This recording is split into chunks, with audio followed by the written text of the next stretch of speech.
Preghiamo. O Padre, che ci hai accolti alla tua mensa, fa che il tuo Spirito, operante in questi misteri, ci confermi nella tua volontà e ci renda davanti a tutti testimoni del tuo Vangelo per Cristo nostro Signore. Amen.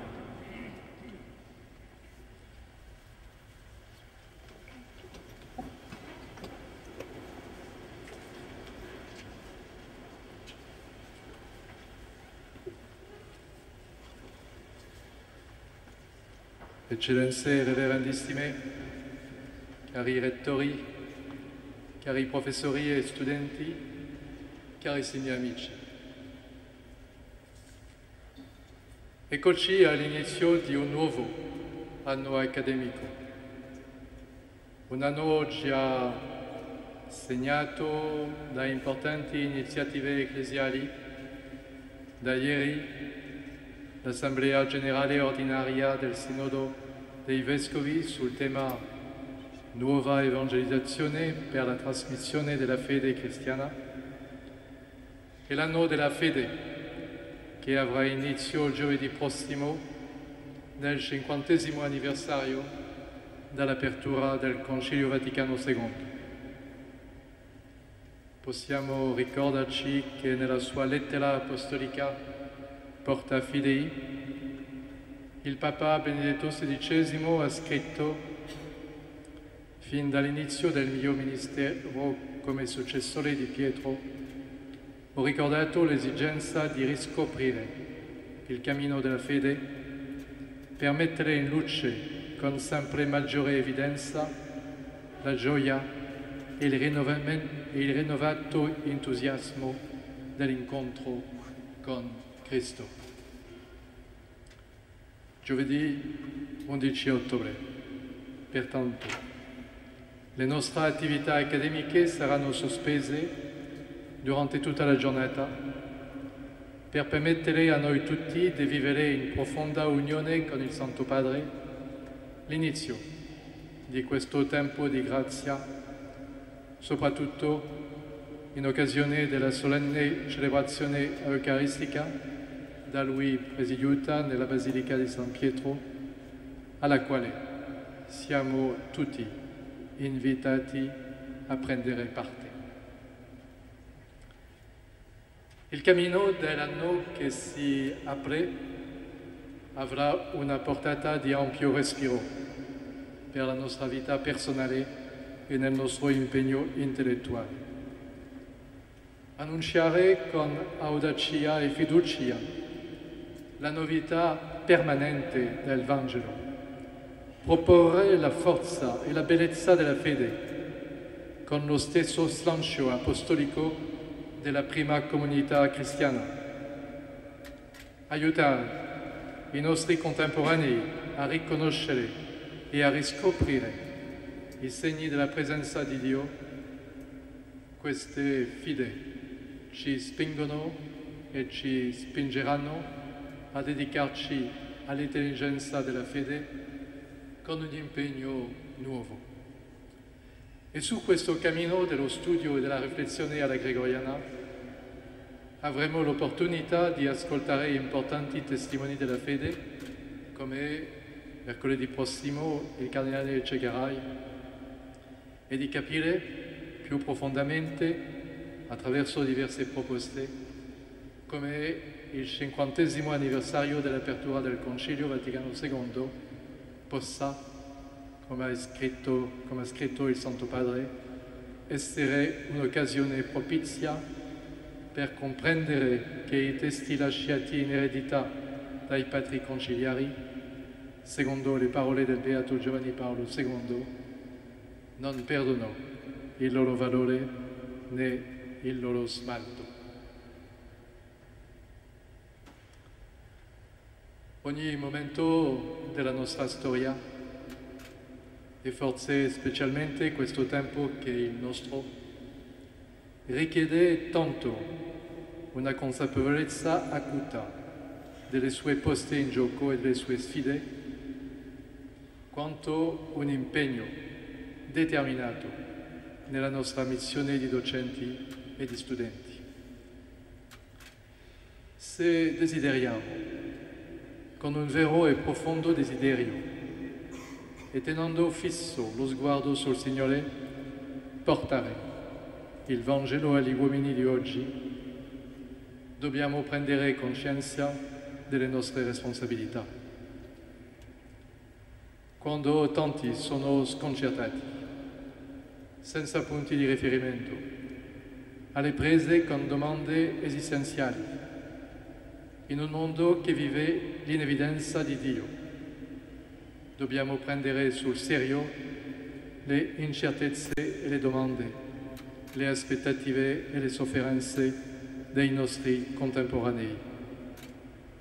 Dobbiamo ascoltare ancora le diverse voci del vasto e complesso mondo nel quale siamo plantati e dobbiamo inoltre capire l'ardente dovere di un pensiero profondo, esigente, a distanza della mediocrità e della superficialità che non hanno alcun futuro per nessuno. Le sfide attuali e le poste in gioco sono fondamentalmente intellettuali e spirituali e richiedono tutta la nostra riflessione. Questo tempo nel quale la parola crisi è diventata la chiave ermeneutica di tutti i cambiamenti sociali e culturali che viviamo, sarà sempre un tempo di grazia se lo viviamo con tutta l'apertura possibile del cuore e tutto l'impegno dell'intelligenza. Infatti, non dobbiamo avere paura di pensare con creatività, perché la sfida è di rispondere alle grandi domande esistenziali di oggi. Sicuramente pensare è sempre un rischio per colui che lo vive come un impegno radicale e che non conosce ancora quale sarà il suo percorso. Ma i più grandi rischi sono la sterilità intellettuale e i discorsi che incrementano lo smarrimento e la confusione. Lo sappiamo? La luce attira, se e quando se ne parla umilmente, e per questo non avremo mai finito di imparare come parlare del mistero della fede con una giustezza che sia spirituale e teologica, umana e intellettuale. La luce della verità, cercata e amata, viene da sé.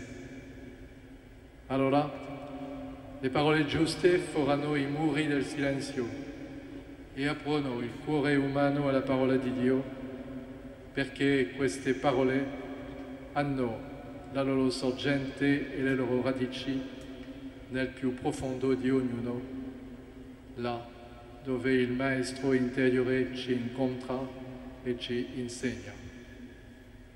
Infatti, un'altra parola parla dentro a queste parole. Con una tale consapevolezza del nostro contesto storico e delle sue sfide, possiamo andare avanti sulle strade di questo nuovo anno accademico. Possiamo camminare insieme con questo entusiasmo e con questa energia che siano all'altezza della missione ricevuta. Come sapete, durante l'estate scorsa 3 aule sono state pienamente ristrutturate e abbiamo inaugurato venerdì scorso il nuovo bar, il Grec Café. La ristrutturazione delle aule, l'ammodernamento del bar come spazio di incontro e di dialogo, lo sviluppo di ciò che abbiamo iniziato l'anno scorso con il tutorato, non sono innovazioni per il gusto di innovare. Sono stati ideati e realizzati perché gli studenti sono al centro, o più propriamente al cuore della nostra università. Carissimi studenti, l'Università Gregoriana è dedicata alla vostra formazione intellettuale, alla vostra crescita umana, alla preparazione della vostra missione nella Chiesa e nel mondo di oggi e di domani. Infatti, voi sarete i pilastri dell'evangelizzazione di domani. Questi diversi cambiamenti all'interno dell'università hanno la loro importanza per permettere una pedagogia rinnovata, una più grande convivialità in questi spazi che sono finalizzati al bene, al più grande bene della nostra comunità universitaria. Auspico che la Gregoriana sia sempre più al servizio della sua missione in questo terzo millennio. Oggi iniziamo un anno nuovo. Iniziare significa cominciare qualcosa che non è soltanto il prolungamento o la ripetizione del passato. C'è qualcosa di nuovo che possiamo accogliere e che possiamo creare insieme sul cammino dei giorni e mesi futuri. Sì, possiamo andare avanti con fiducia, senza paura di niente, perché siamo uomini e donne di speranza. La speranza non è mai un vago e pallido ottimismo. C'è una forza e un vigore della speranza che dà il coraggio dell'avvenire. Lasciamo nascere e sgorgare dentro di noi l'acqua viva della speranza e potremo testimoniare la presenza dell'avvenire di Dio all'interno del nostro tempo e delle nostre società. Questo anno accademico è cominciato con questa celebrazione.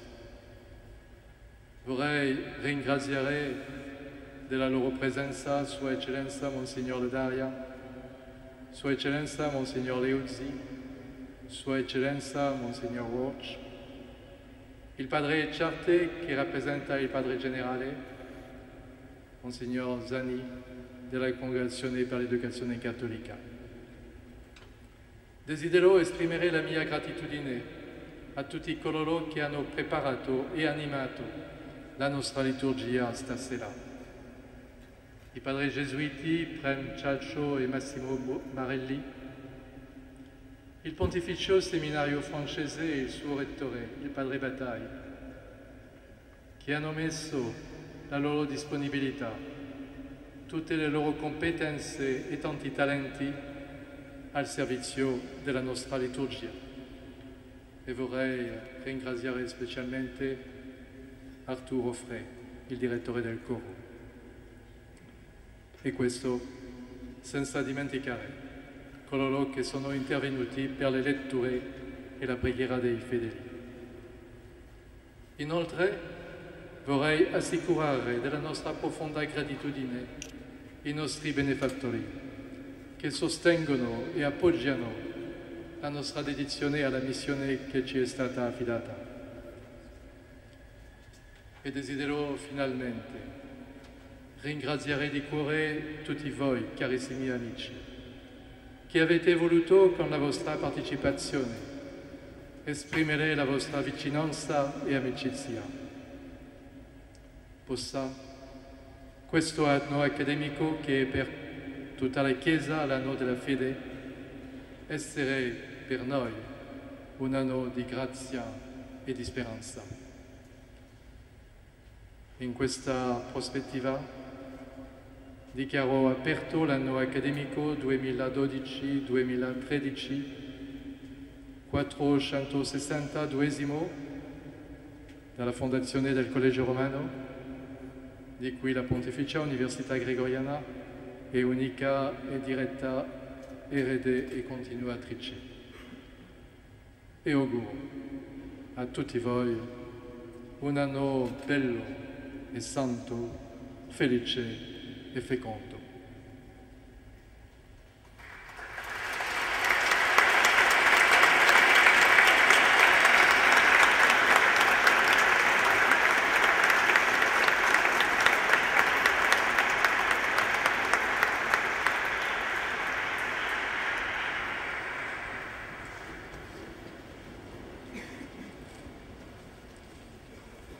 Il Signore sia con voi. E con il tuo spirito. Inclinatevi per la benedizione. Dio, sorgente di ogni luce, che illumina la mente e infiamma i cuori con l'effusione dello Spirito, vi benedica e vi colmi dei suoi doni. Amen.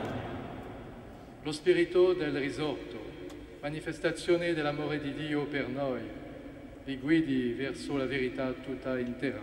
Amen. Lo Spirito Santo Paraclito vi renda perseveranti nella fede, gioiosi nella speranza e ardenti nella carità. Amen. E la benedizione di Dio Onnipotente, Padre e Figlio e Spirito Santo, discenda su di voi e con voi rimanga sempre. Amen.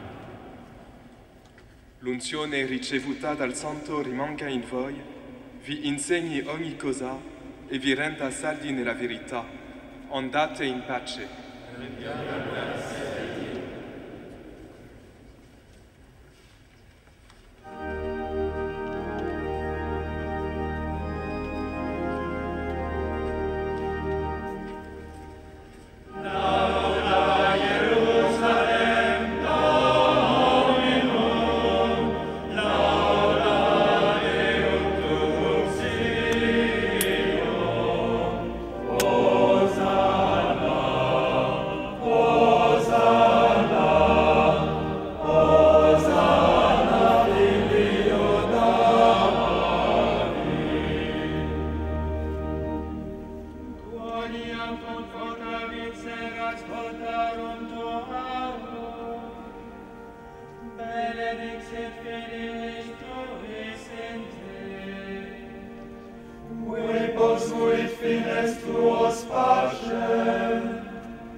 Nebulam sicut cinerem spargi,